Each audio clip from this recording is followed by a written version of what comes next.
Hello everyone, আসসালামু আলাইকুম। যারা ঢাকা শহরে মোটামুটি একটু বাইরে চলাফেরা করেন তাদের চোখের সামনে অবশ্যই এই পোস্টারগুলো আপনাদের দৃষ্টিকটু হতে পারে।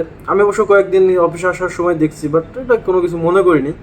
এরপরে গত পরশুদিন আমি একটা জিনিস নোটিস করলাম যে এই রেটিনাতে যে মেডিকেলের মেধা তালিকায় দিছে 20-19 জন, এবং সেম হঠাৎ করে বাসে জ্যামে আসছিলাম, তো পাশে দেখলাম পিলারে এই পোস্টারটা টানানো আছে। আমি তো দেখতেছিলাম আর কি কোন কোন কলেজ থেকে এরা মেধা তালিকা আসছে।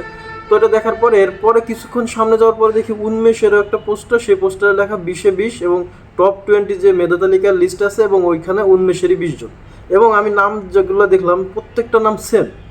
তা আমার কথা হচ্ছে যে একটা স্টুডেন্ট কতগুলো কোচিং সেন্টারে কোচিং করছে, এবং মেডিকোর পোস্টার আমি দেখিনি, তারপরেও তো মেডিকো তো নাকি এই সেম পোস্টার পাবলিশ করেছে।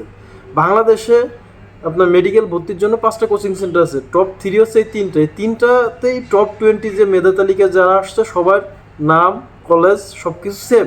এখন আমার কথা হচ্ছে রেটিনাতে যে কোচিং করছে সে যদি চিন্তা করে, রেটিনার কর্তৃপক্ষ চিন্তা করে যে উন্মেষ তাদের স্টুডেন্টদের ছবি এরকম আপলোড দিয়ে পোস্টার পাবলিশ করতেছে, তার রেটিনা কেন অভিযোগ করে না? রেটিনা অভিযোগ করলে উন্মেষ হয়তো বা যুক্তি এরকম দেখাইতে পারে না সে আমাদের কাছেও কোচিং করছে, এজন্য তাদের কেউ অভিযোগ করতে পারে না। কিন্তু আমার কথা হচ্ছে যে স্টুডেন্টগুলার ছবি এরকমভাবে অ্যাড্রেস সহ পাবলিশ করছে এবং পাবলিকলি সবাই দেখতেছে, তাদের অনুমতি ছাড়া কি এটা করতে পারছে? কখনোই না। তাহলে কি ওই স্টুডেন্টরা কি ম্যানেজড হয়ে গেছে কিছু টাকার বিনিময়ে?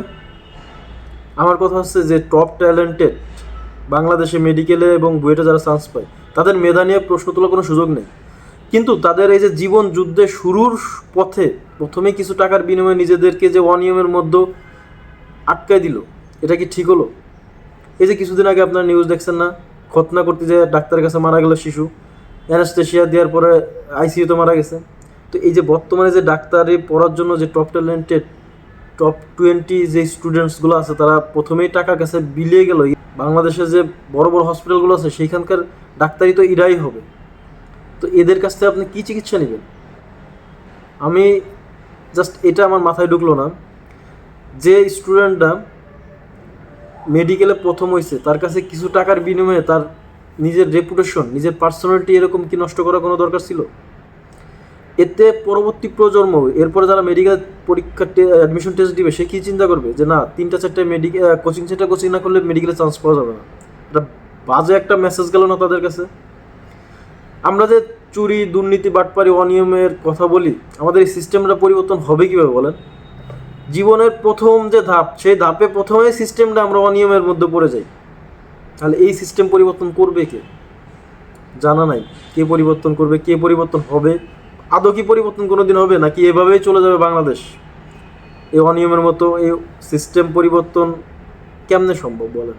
আজকে মেডিকেল স্টুডেন্টদের সাথে এটা করছে, নেক্সট টাইম বুয়েটের স্টুডেন্টদের সাথে এটা করবে, বুয়েটের স্টুডেন্টরা এটা করতে দিবে, ঢাকা ঢাকা ভার্সিটিরটা এরকম হবে।